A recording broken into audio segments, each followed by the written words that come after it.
Welcome to the Hospitality Maverick podcast with me, Michael Tinkser. We are here to inspire and empower leaders in the hospitality and restaurant industry to unleash the true potential of their organization and their people. In today's podcast, we have a very, very special guest. Traveled all the way from the US to Brighton, Barry Shuster. Barry is the founding editor and investment partner at the Restaurant, Startup and Growth magazine and restaurantowner.com. This is a magazine that focuses on inspiring independent restaurant owners, giving them great insights and tools to boost performance in their restaurant. I sat down with Baron to talk about leadership, the delivery market, the current state of the industry, all from a US perspective. There's some really interesting nuggets to be picked up here, so grab headphones and coffee and enjoy. I'm very excited to welcome Barry to the Hospitality Maverick podcast, visiting us here in Brighton today, all the way from the USA. Welcome, Barry. Well, thank you, Michael. I'm delighted to be here, and thank you for having me. I'm a really massive fan of what Barry and his wider team are doing. They are running the Restaurant Growth and Startup magazine and also the restaurantowner.com website. And if you don't know about it yet, you should go in there. And I'm a member myself. There's so much to learn, but I'm sure Gary can tell much better what it's all about. Well, Restaurant Startup and Growth magazine, we founded it in 2003. We quickly determined that restaurantowner.com would be a great partner for a joint partnership. Specialized publications company in Kansas City, been a fairly well-established small publishing company. And the president, Gary Warden, who is my partner in this business, he diversified into the restaurant business and realized that there was nothing out there publishing-wise in terms of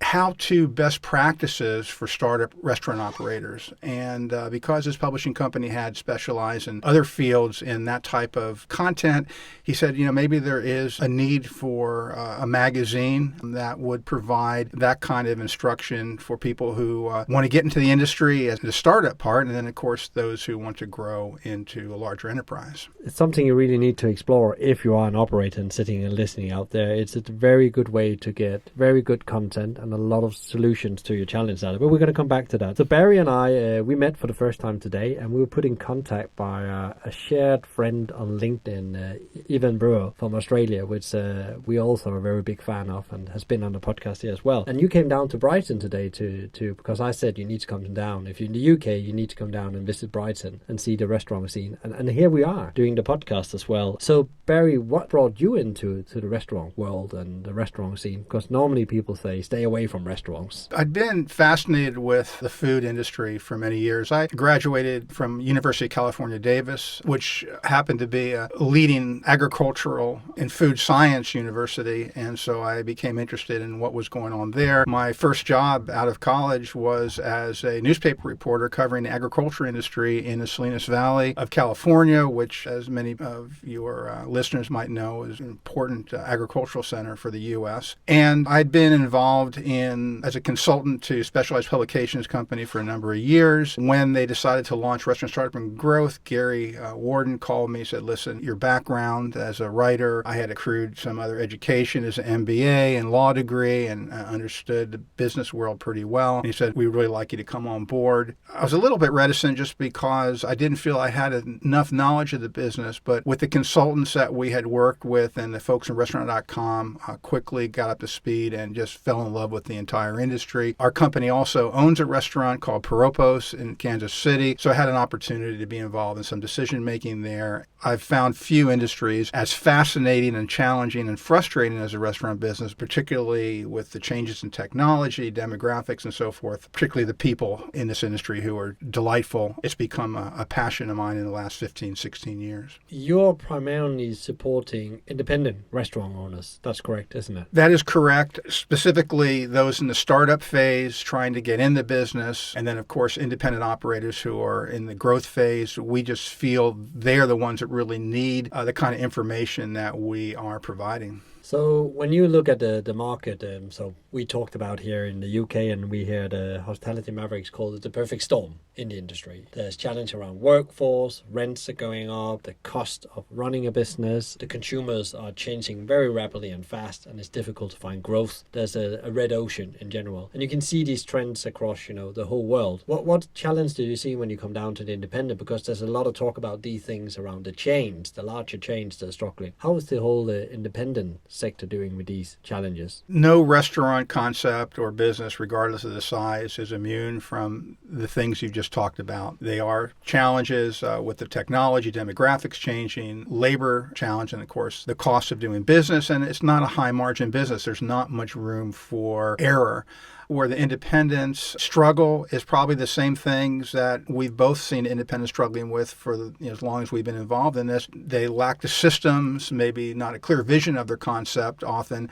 And then, of course, you can't really succeed in a business like this where the margins aren't huge without a fair amount of financial acumen. Once the independent can develop the systems, can get the financial acumen to analyze their P&L, to do the things that are just basic to succeeding, then they're in a much better position to compete with the chains, particularly in this market, I think, because of the younger dining consumer that we call the millennials. They seem to have an affinity for independence, and I think it's a great opportunity for really strong independents to have a good competitive foothold with chains who are struggling to remain relevant to this up-and-coming young generation of dining consumers. Yeah, and what I think is really interesting from your magazine and something we preach at Hospitality Mavericks as well, there's like some pillars of areas you need to really to excel and master to have a successful restaurant business. And you said a business skill of financial acumen, operation systems, and building culture. Can you elaborate a bit about what you mean with building culture? Because that seems like a big undertaking when you are in the startup phase of a business. We have really, decided to try to educate operators on just how important restaurant culture is. And when we talk about that, we talk about a culture of hospitality, a culture of teamwork, and that requires very strong leadership, which is not the easiest skill for a lot of people to develop. Particularly, they come into this in love with food, not necessarily in love with management. But the culture we're talking about, I guess the best way to describe it is to really keep an eye on the guest experience. What is your guest looking for? And then communicating that throughout the entire house so that all of your staff understands what the objectives are in terms of executing the concept and providing whatever particular guest experience that is, whether it's very utilitarian, they want grab and go and they want out the door and quick and friendly, or they want something a little more what we call hedonic, where they're coming to your operation and your concept for special occasions, big business deals, and they're going to want a lot of personal attention and service. That's, I think, part of where culture is critical to being successful. Talk a bit about offline as well. When you talk about culture, we talk about your employees, your labor. And I see that across the globe it's becoming a challenge to attract people into jobs in hospitality. It's not looked at as a career path anymore for young people. And there's so many other opportunities you mentioned when we had a coffee earlier as well out there compared to just hospitality. So suddenly you are in competition with so many others when young people are going out and getting their first job and actually seeing hospitality as a career track. Can you see that with the independent as well? They're struggling hiring people and keeping them on board for a longer period? Yeah, I would say that's very true. Younger workers are not as attracted to the business. In years past, almost everybody had a job in some type of restaurant or food service operation in high school or in college. There are more opportunities out there. There's a lot of orientation to getting jobs within tech companies where you spend more time behind a screen rather than dealing face-to-face with people. And I think part of it has to do with these digital natives, with all the brilliance that they bring in terms of navigating our digital world, face-to-face communication in traditional manners rather than online or via text messages. It can be a little bit more of a challenge for them. Not only you have issues with attracting people who are willing to do a very hard job working in a restaurant, but also onboarding them and bringing them up to speed in terms of serving the public and taking care of diverse customer base, their needs and idiosyncrasies. I guess go to the US, a massive country and lots of states. It's almost like small countries, I would say. Would you see different challenges across these states with labor, or is it similar if it's New York or it's Missouri, or it doesn't even really matter where you operate? You will have the same kind of challenges right now. You know, from a financial perspective, one of the things to bear in mind is that even though there is a federal minimum wage, which is currently $7.25 an hour, which states are not allowed to go below, states and even municipalities are welcome to have their own minimum wages above the federal minimum wage. So in North Carolina, Where I live, we're in lockstep with the federal government, and our minimum wage is $7.25 an hour.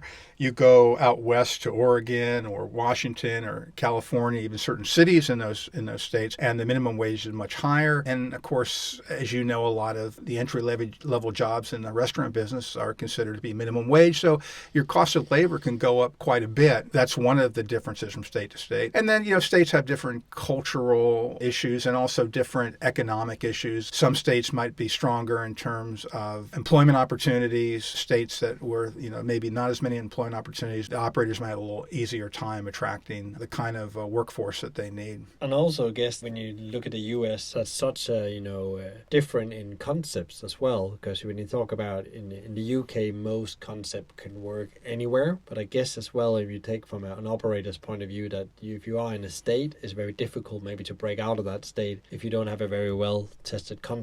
But I don't know how that work again. I think it's just such a different market from Europe. I struggle with that question a little bit. If you asked me that question 15 years ago, I probably would have launched into a conversation where you have very strong regional food preferences. You hear about different styles of barbecue, if you will, which is actually a very up-and-coming, on-trend area of the restaurant business. And so you'll have regional preferences there.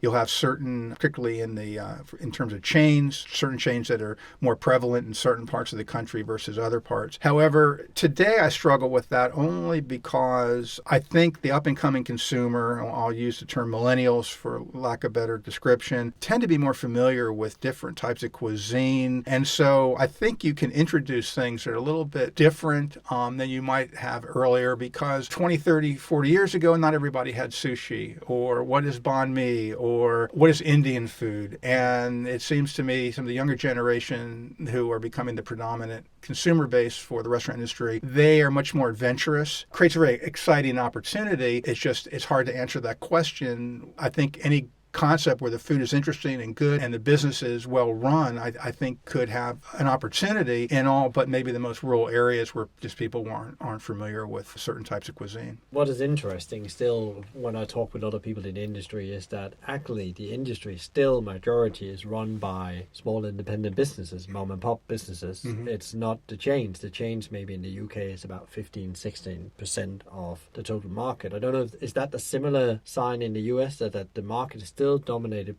primarily by independent businesses? Yes. The last time I've looked at those statistics, my understanding in the U.S. about 70 to 80% of units are independents. And I think the National Restaurant Association claims it's even larger. I think 9 out of 10, if I'm not misquoting them. In terms of the dollars, the revenue generated, I believe about 50% of the dollars are generated by the chains. Even though they represent fewer units, there's just more traffic. But in terms of sheer numbers, yes, independent restaurants certainly dominate the restaurant business environment, and so they are an important part of that whole economy. In today's world, the independent restaurants, that's what I see definitely here in Europe, is that there will be no tourism if you don't have great food experiences, because people are now traveling for food experiences more than they travel for destinations. Sometimes you can see like tourism is in a way dictated about how great your restaurant environments are. Like Brighton Wind now is very built on great restaurants experience. People come traveling just to have food here. Absolutely. And even a more, I would say, micro type of example, you're seeing cities such as Detroit, Cleveland, where these were big manufacturing hubs at one point, and then, they became Rust Belt, as they say, locations, and they're trying to rebuild their economies with tourism and other businesses. And restaurants in these cities are really the driving force behind the revitalization of some of these areas.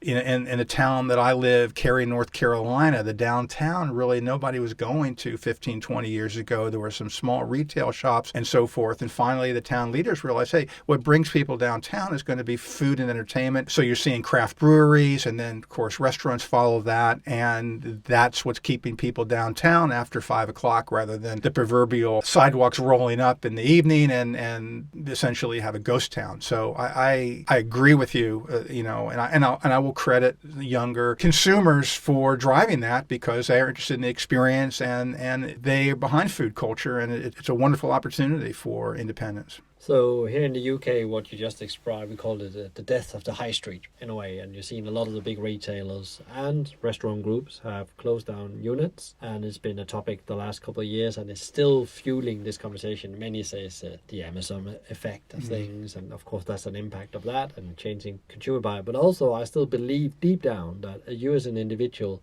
has to meet people in a place where you can meet and connect, where you can meet face to face. Everything cannot happen through the phone or the laptop. You cannot sit at home. We have a need to connect as a human being, deep psychological need. So I just think, as you say, the high street will eventually turn into something different, but it's going to be more around the experimental, the living around the city centers for older people. I think there's some very interesting things, and restaurants that can strive and make great experiences, they will have a very, very profitable future there, in my view. And I love what you're saying. It really resonates with me on a number of levels. You call it the high street effect here. You're right, because of digital retailing, online retailing, those who have interest in real estate are dependent on the restaurants because they're taking over spaces that were once occupied by boutique retailers, which have a very difficult time succeeding for those reasons.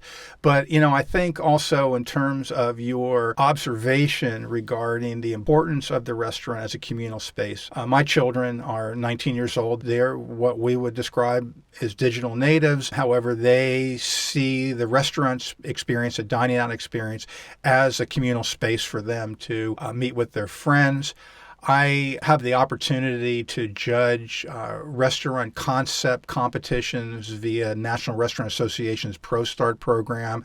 I have done that over several years, and I've found that some of these young people who are developing concepts, their orientation to the business is as a communal space. 10 years ago, they would say, well, our restaurant is for soccer moms or for older people or for a younger generation. And what I'm seeing now is they're saying our space, we want to be a communal space for everybody, regardless of generation, regardless of sexual orientation, regardless of religion. We just want this to be a place where people come together.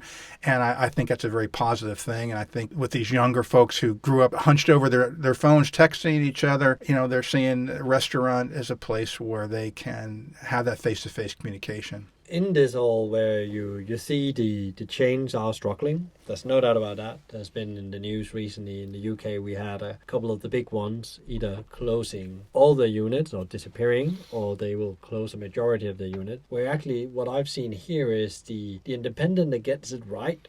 So when you talk about financial acumen, the culture and the operation system, they thrive in these circumstances because they are ripe now. They're ready to go, where people are starting to looking for these unique experiences. Is that what you see in the US as well, where there's actually a time now for the independent operator to thrive because of the technology they can use? The world have changed so much. So if you're on the wave, you actually will have a big upside instead of being under the wave. I believe that. I think we're seeing it. The advantages of the chains over the independents are diminishing, I believe.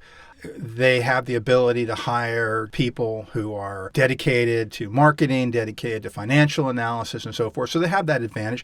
And of course, in terms of purchasing economies, you're going to see that it's very difficult to compete in terms of pricing if you're buying, massive quantities. However, consider what was going on 20 years ago in terms of marketing, where people were oriented around the television screen. And so you have these restaurant chains with these large marketing budgets. Now with social media being a predominant marketing platform, that advantage has gone away. And so where the independent that is well run, and getting back to those pillars that you're talking about, culture, financial acumen, systems, independent gets that right, does a good job with social media marketing. I think that they can be on very good firm ground with the chain, particularly now that, younger diners, they're not as interested in the same concepts that their parents are. They're looking for something a little bit more interesting that speaks to them, I believe, and also provides a little more sense of adventure and communal experience. What about, I call it the operator that really cares? that goes beyond just making a profit for themselves, but actually also is active in the community to give back. It could be giving jobs. It could be helping homeless people getting food every day. It could be taking care of the fish in the ocean. We have a restaurant down here we're going to go visit later, Moshimo, that has a big campaign of actually putting attention to overfishing in the oceans. And they're a sushi restaurant, which I think that would be a coincidence that they will like to focus on that. But they've been like well-known campaign they put in here. And they only one restaurant, but they make a massive difference because they talk about this story. Is that a thing you see as well, when in the US, where the independent go further than just opening and closing their restaurant every day? Yes, absolutely. And I think the most successful independent operators, they are involved in the community. They have certain causes that are important to them. It is more than just about making money. It's about providing jobs, taking care of their people, sustainability, doing what's right. It gives them a much greater sense of purpose. Honestly, I don't think you can be happy in the long run in any career or any field if you don't have a certain passion for it. I think that's what keeps me in love with the restaurant industry. When you run into folks like that, and I see them cross-generationally, younger, older operators, they care about their people. They're trying to provide jobs. They're trying to figure out how to improve the quality of life of the folks that they work with, and also support the community, not only the local community, but larger issues such as being more sustainable, less waste, serving foods that, seafood, for example, that is more sustainable rather than species perhaps that are endangered. All those things that you just mentioned, I think that's a big part of succeeding in this industry. The interesting thing you just mentioned there as well was purpose, or your why, as some people call it. We're a very big fan of Simon Sinek here at Hospitality Mavericks, and he talks a lot about finding your why and live your why, and it's articulating your why. And I guess that's something many restaurants, in my view, not have been really good at. The founder or the owner had not been very good at scaling their story. They maybe scale stores, but they often forgot to scale their story. So they become faceless over time as they scale, because people buy into a story they like, they know, and they trust, not numbers of stores in a way. And I think that's effect you're seeing as well. And you see some of the smaller ones I've seen go out and very, very good at communicating about their business. Like, give an example, they're massive now in the US, they're 100 restaurants. Sweet Green, I really like the way they done, their storytelling. So I don't know if you see that as well. The narrative is critical, not only for the independent, but the chain as well. There is a very popular chain that specializes in chicken in the U.S. called ChickfilA, and they are continually praised for the quality of their hiring and the culture of the restaurant. The people they hire seem to have the hospitality gene, and they please and thank you, and that seems to resonate with customers. And so you see a lot of social media, just how this business, which is serving a very simple product, a chicken sandwich, and blowing away their competition because of the reputation they have for having very polite, hospitable staff members. I think I read an article, and I'm an old McDonald's fan and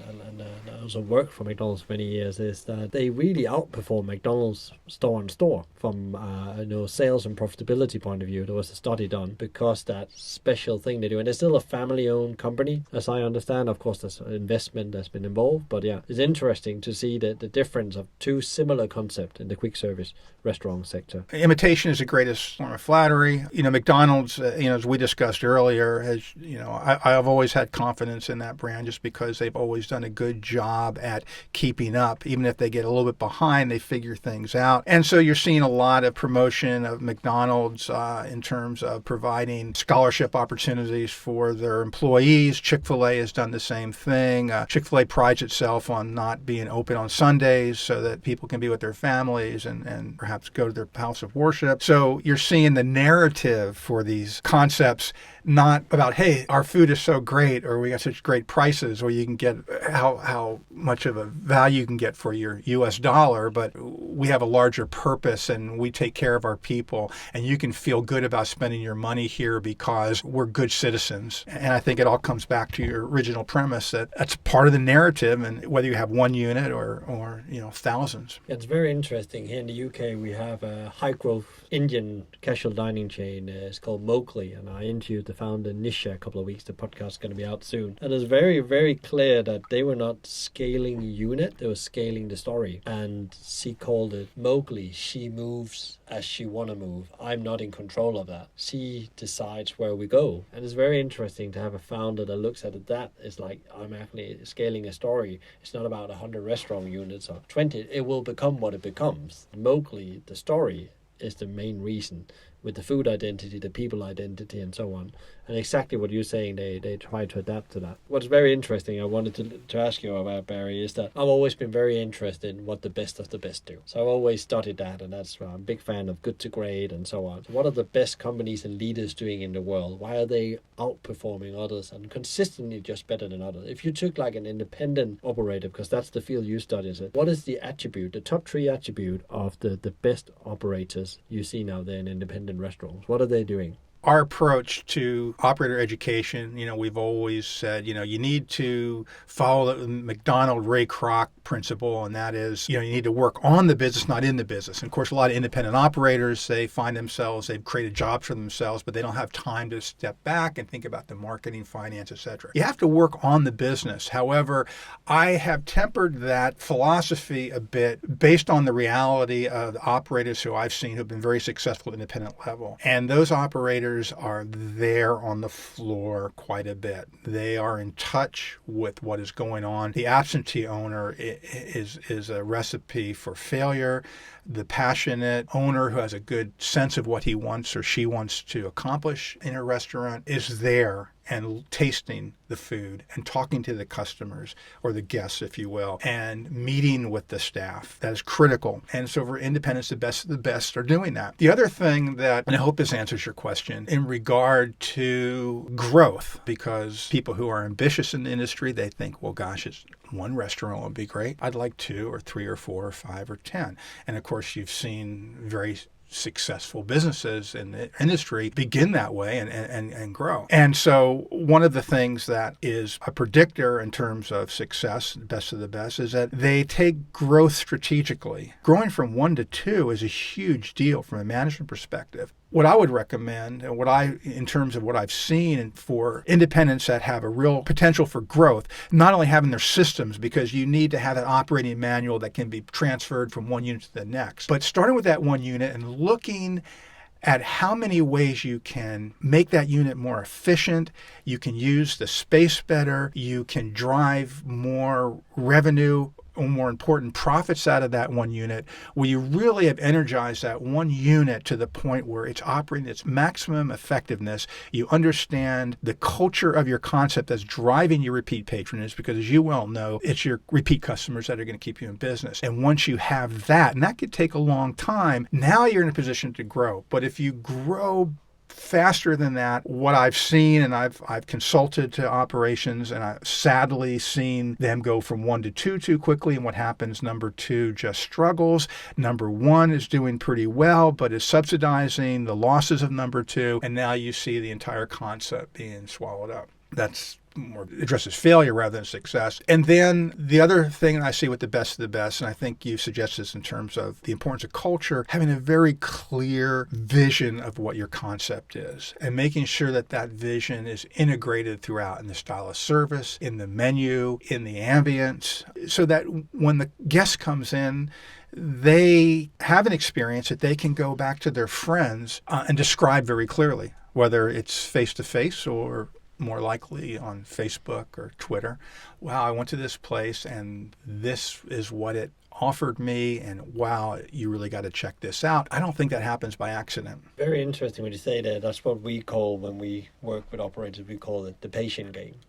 An understanding why game. Patient understanding why. And it's all about, sometimes when it goes very fast, you don't actually understand why you were a success. What really tricked us, you say? Why was it that they came again and again? Have we actually optimized before we open number 2? Do we really understand what type of unit worked best? Or were we just lucky? There's also luck in business. So again, it's on trying really to understand and being a studying your own business, to be a student of that business. And that's actually coming back, you mentioned Ray Kroc before. Mm-hmm. That's what he did. He was a student of his own business, and he found out suddenly what made it tick, and then it went fast. And I think when I've studied successful operators, I can definitely see that trait is that they stayed small for a long time, and they found out it worked really well, and then suddenly the time was right, they were ready, the system was ready, and they could quickly move up to the next level. Because as you grow, we all know that there's a journey from 1 to 2, from 2 to 5, from 5 to 12, from 12 to 20 odd, and then you go to 50, and then it becomes a totally different game. Franchising maybe come in, and so on, and everything. Then you go international, 100 units, and your organization, everything changed, and you need to be able to grow with that. And not every restaurant, in my view, and also when I meet founders, they've learned that they're not all, the next McDonald's or 100 restaurant units. That's not the success. If you're subsidizing half your estate to the other financially, it's not a great business. So it's better to have fewer units that's profitable. Very good point you had there. And operational excellence. You can have good food. You can have the best menu in the world. The operational excellence is going to be the deciding factor whether, you can make it to 5 years or more, or make it from 1 to 2 units. As you suggest, sometimes a guest is going to tell you who you are. They're going to describe to you what's important to them. And then you go, wow, these are things I need to focus on more diligently, because this is why our guests are coming in here. We're all familiar with Danny Meyer, and we've heard of the We love Danny Meyer here, by the way. We've heard the Shake Shack story where, he started Shake Shack in New York to support local art installations and also to provide jobs for hospitality workers. Like, as in every region, hospitality work can be a little bit seasonal, depending on tourism and so forth. And so he created these things with no real interest other than doing some good things and providing some quality products, and found out that what he was doing resonated with his guests, and of course this turned out from a small organization, privately held organization, to something that had an IPO several years later and has been tremendously successful. Here's a guy who knows the restaurant business as well as anybody, and I have to guess he was a little bit surprised at first just how Shake Shack had a life of its own. Yeah, and that's a great example of that. You really don't know before you start studying it as well. And I guess I think I heard him saying recently that, Shake Shack is not done at all. There's a lot we need to learn, in a way. So he's still very humble about where they are with things. So he's constantly learning. He's a student of the industry and his business, in a way, yeah. It gets back to when we started our publication, Restaurant Startup and Growth, and restauranter.com. One of our taglines, which we still use, a good restaurateur is always learning. I have a friend who's had an operation he started over 40 years ago, continuous operation for 40 years. Wow. He's, I think, getting close to 70 now, but energetic and still passionate about the industry. And he says he just learns something new all the time. And, if you enjoy learning, this is a great business for you. Yeah, because you're forced to learn quickly as well, Exactly. sometimes when the time changes. So another thing that would be interesting to talk about, or thinking about when I was preparing for our interview, was that so a lot of UK chains or restaurant chains have tried to take the move over to the US, some with success, others with not. And the same the other way. McDonald's, Subway has come from the US, and Domino's Pizza and Pizza Hut over. That's the bigger ones. Do you see there's a challenge between the two markets? Do you see them some very different, the US and the UK, from a operation point of view, if you wanted to take your concept abroad? I wish I knew more about the UK market to speak intelligently on that. In terms of UK concepts coming over to the United States, I think this is an excellent environment for that, for a number of reasons. One, I think because of the consumer in the U.S., I think being a little more adventurous, I think there's just an openness to new concepts. My limited experience in the UK with hospitality is that I think that there's a very high level of attentiveness to the guests. I don't like to get into politics, but I think in some ways I find the UK a more civil society in many ways. And I think, if that could be translated over to the United States, that would be great. And of course, there are already concepts, Irish pub themes, British pub themes have always been popular there. There are a lot of people in the United States that identify with their ethnic heritage, and many people came to the United States from Ireland, Scotland, United Kingdom. So in the United States, in a way, I don't see any discernible barriers to anything that's going on over here in the UK being successful in the United States. You're talking about McDonald's, Subway. Well, apparently it's been able to translate those type of concepts over here as well. So another subject we like to talk about here on the podcast is delivery. And I know you just did a survey between independent operators, and that's interesting when you talk with independent operators, because when you just talk from, normal conversation with no analytics and no survey done on it, most people are complaining about delivery and third-party platforms, and it's not profitable. But can you tell a bit about what you found out when you ask how many members did you have? 52,000 members, or? Well, we trying to remember the exact number. I think it was about 900 of our members. We have about 9,000, 10,000 members at restaurateur.com. One of the qualitative remarks that was made in relation to that survey was the phrase necessary evil. The operators understood this was something they had to adapt to. It was not going away. It was only going to continue to be a more popular trend. But for some of the reasons you discussed, particularly the cost of doing it, the delivery, third-party delivery providers were looking for a pretty big cut of the sales in a business where margins were tight anyway. So, there were some complaints about that. It's just very expensive. And I think a lot of independent operators just felt they were, kind of being held hostage by this, but they had no other choice. And then there's the other question regarding, is there going to be any incremental sales growth associated with these? Or are essentially third-party delivery, cannibalizing sales that might have come through the door through dine-in or take-out business? That's a question you have to ask. Some independent operators saying, listen, we understand this is a trend, but we're not going to get on board with it for these reasons. There was, I have to say, a fair amount of negativity among our independent operator membership toward what's going on in this space. And it'll be interesting to see how it shakes out. Do they say if it's good business to be part of this trend, or is it bad business? Depends on who was responding.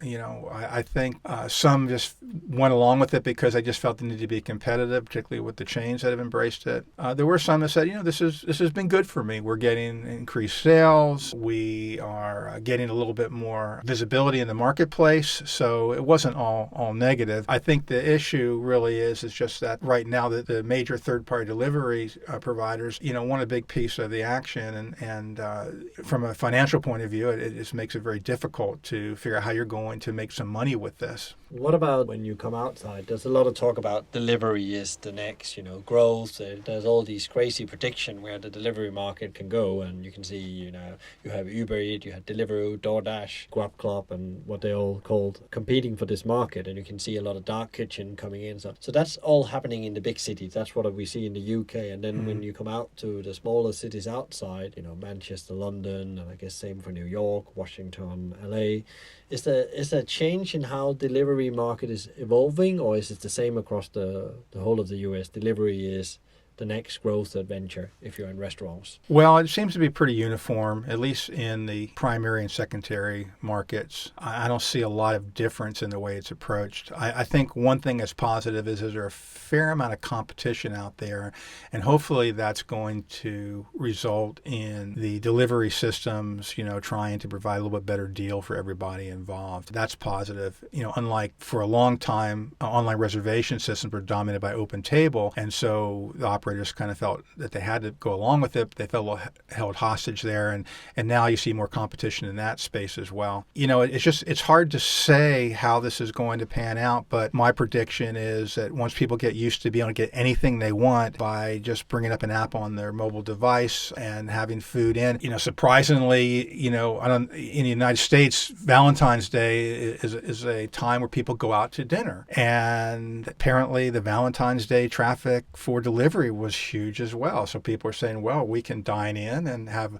as good a dinner as we would have going out now, because we can pretty much order whatever we want and we can have it in the privacy of our own home. To me, that's very telling. If you start seeing Mother's Day and Valentine's Day delivery demand going up, I think that tells you more about the market than just about anything else. Yeah, numbers normally don't lie. Yes.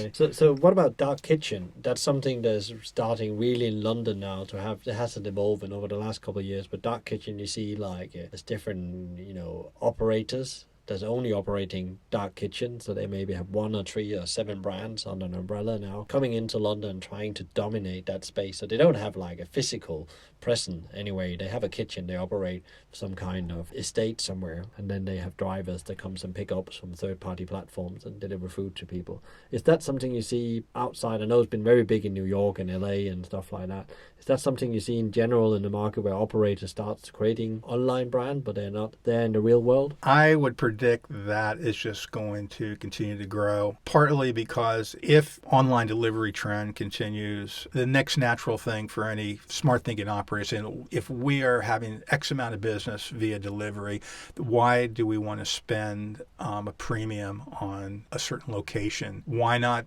just find some place where the rent factor is going to be lower and we can operate from there?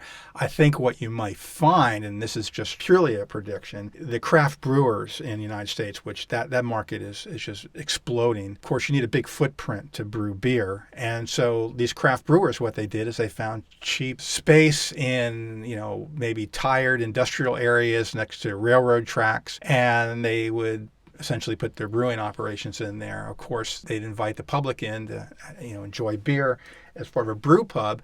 And what you saw happening is these craft breweries coming into these really tired areas had low rent factor, bringing lots of people, particularly young people who didn't care where they went as long as they had a good experience. And then you see them as sort of anchors for little restaurants popping up. While I can't cite any examples of this, I could see the same thing happening with a dark kitchen.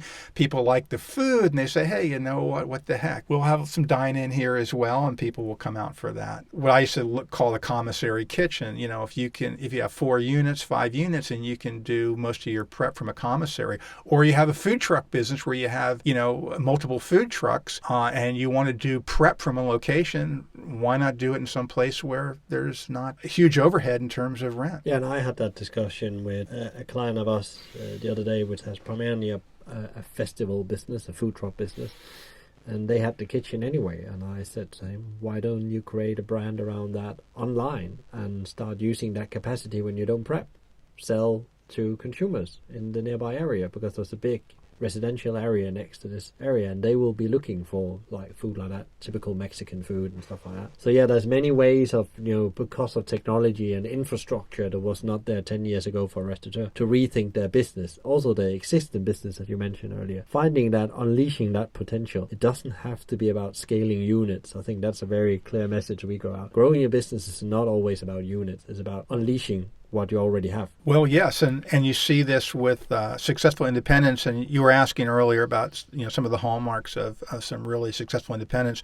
In the U.S., at least for dine-in operations, you're seeing catering and banquets becoming a very important part of the business model, and that speaks to the idea of unleashing potential. Where can we utilize our kitchen, our brand in other ways, and they can be very profitable for a lot of reasons that you and I discussed, one of them being that when you have a banquet or some type of catered event, you can predict how many people are going to be there. There's less food waste, pricing's easier, service is a little bit is simpler. So these are all ways where you can generate more revenue out of an existing concept and actually expand your brand at the same time, rather than thinking about, okay, I've got something that works, let's go to 1 to 2 to 3 to 4 to 5 units, without really considering how we can really take that first unit and make it very powerful. Technology is another subject that's been very big in hospitality, probably for the last 10 years, but really hooked on, in my view, the last 4 to 5 years, where you can see there's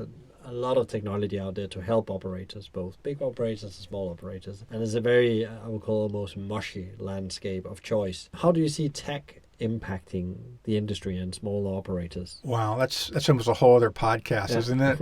Well, on so many different levels. And one of the areas that I've been particularly interested in is data analytics. Of course, the large chains, as you well know, have been analyzing data from their units and determining peak hours and what's selling and what isn't. But, I'm seeing even much smaller business restaurant concepts analyzing data. I remember listening to a group of owners when I was out in Colorado. They have a regional small chain. I think it was, 15, 20 units, and they were using predictive analytics to determine determine the relationship between the weather and demand. And so, of course, if you can get a sense of how many people are going to be in your restaurant based on the weather, that impacts your labor scheduling. It maybe impact your purchasing. And the forward-thinking POS companies are on board with that. And they're figuring out, hey, listen, you give us your data you put your data up into the cloud,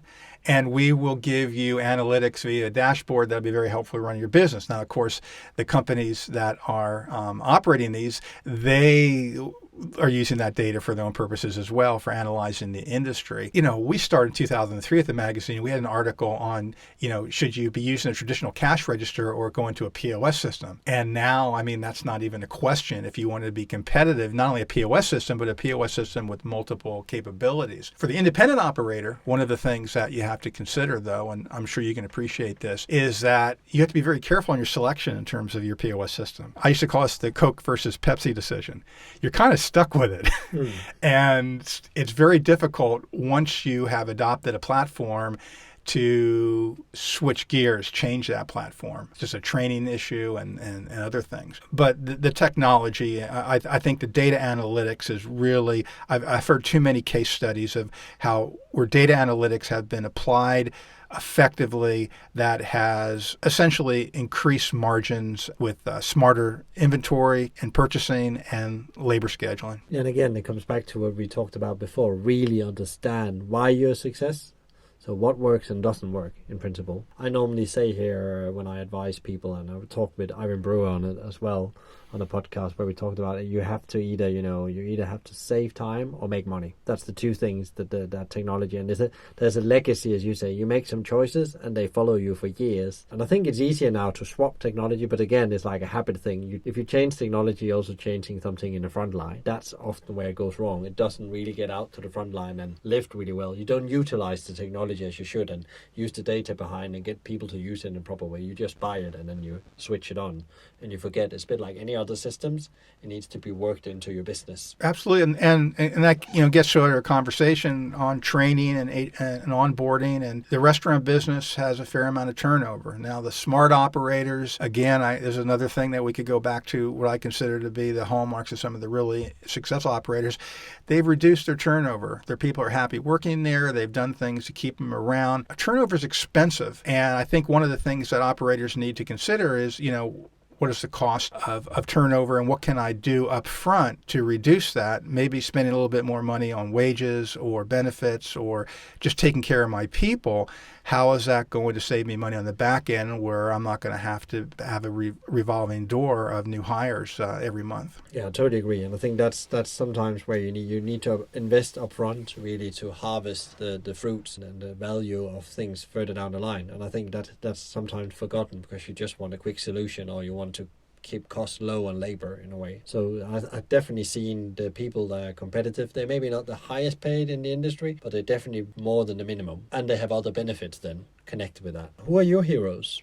Who do you get inspired from when you look at the industry? Who do you think that there's like somebody? It could also be somebody from outside the industry. We mentioned Danny Myers. I've always admired his integrity. His story came from a family where there's expectations of becoming doctors and lawyers, and they had hoped that he would have been a lawyer, part of the culture of his family, and he chose to be a restaurant operator and follow his passion. And more and more, because I get older, I start to appreciate people who have followed their passion or doing what they love, not what necessarily is expected of them. And I think you can't be successful in any business without that passion. But what I find in hospitality is the people who have had long careers in this, they love what they're doing. They love the people that they're involved with. I have heroes locally in North Carolina, where I come from, and there's Van Ure, and she's well known throughout the U.S. She's a very highly visible operator.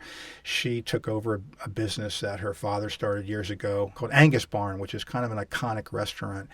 And just in terms of not only her knowledge of the business, but her graciousness. She just epitomizes to me the ideal hospitality leader. Her love for her guests, her graciousness, just goes above and beyond. And the entire culture of that particular restaurant, which is a single unit, but they do several turns, I think, of 500, 600 people a night. Wow. But every person you run into in So it's a sit-down restaurant. Yes, absolutely. And I really credit her with somebody who was able to take her personality and her graciousness and make it work throughout the house. I have another friend who, Arthur Gordon, founded Irregardless Cafe when he graduated from North Carolina State University. He had the first vegetarian restaurant in the North Carolina. This is in the 70s, where in a state where pork barbecue was a staple, he had the first non-smoking restaurant. His place burned down in the 90s, and he kept every one of his staff members on payroll during this 2 or 3 months it took to get the place up and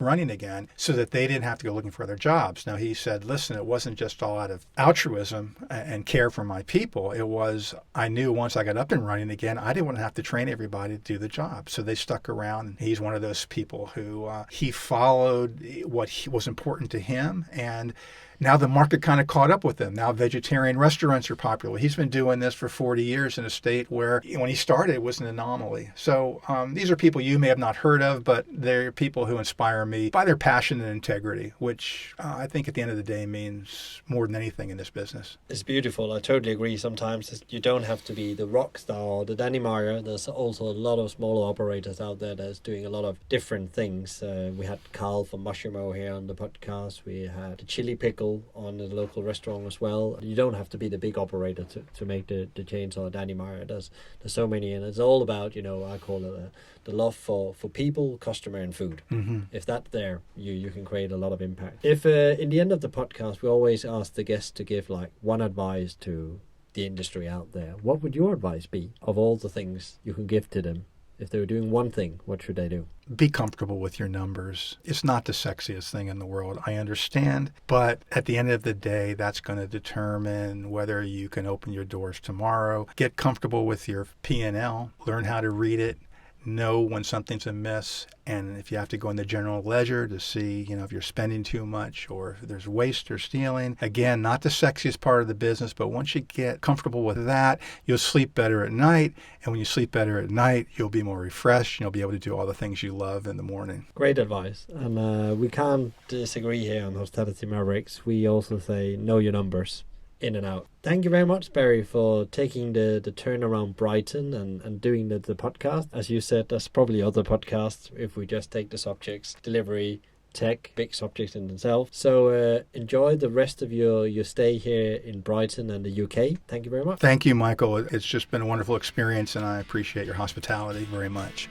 Thank you, Barry, so much for coming here to Brighton today, all the way from the US, and sharing these amazing insights. I'm sure there's a lot of reflection going on out there. If you enjoyed today's podcast, please give us a like, review, share, or even better, subscribe to our community and newsletter via hospitalitymavericks.com, your gateway to Maverick Insights. Thanks to Let's Talk Video Production for your ongoing assistance. Tune in next time for another industry interview. Thanks for listening, and be Maverick.